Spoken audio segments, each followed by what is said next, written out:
Now he comes from a different household.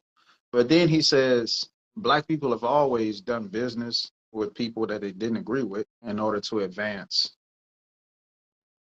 What are you going to say about that? We've always done it. Like Martin Luther King Jr. grew up in a Republican household, but when he did the Civil Rights Bill, yeah, Democrats responded to it based on their own agenda to push the Democratic Party to the image that we see them in today via Lyndon B. Johnson. But, you know, politically, you still have to put into the equation. He grew up in a Republican household. You know what I'm saying? So these type of things happen. And then you have Malcolm X that said, fuck both parties.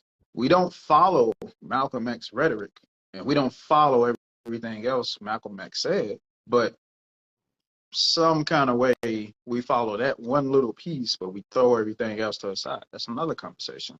But if you're going to be anti-Trump because Trump is in the White House, so now you're against the House, as a black person, if you're going to pull that card, you have to be anti-American if we want to go that route. Because we can't just say racism, inequality, and this whole system of white supremacy only started behind Trump. And Trump is the only modern exemplification of this image. We can't say that.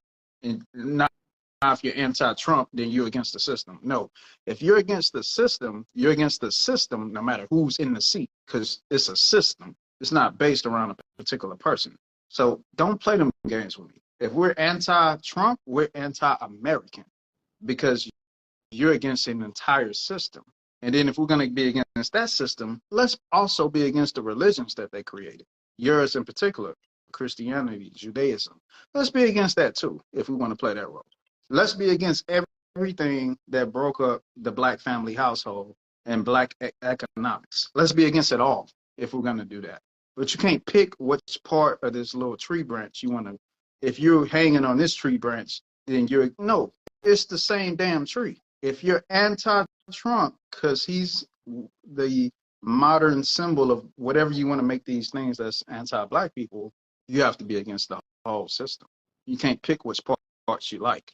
That's not how this works. So that'll be my segue into that. Snoop actually had probably a reason, because he actually got benefited personally. Nelly just kept it real with you and said, this is a political opportunity for me, and I was raised a certain way. And everybody else, we can kind of conclude it too. And Nelly also said something. He said, nobody else invited me. Barack didn't invite him. Why didn't the black president invite all the black hip-hop artists to his inaugurations?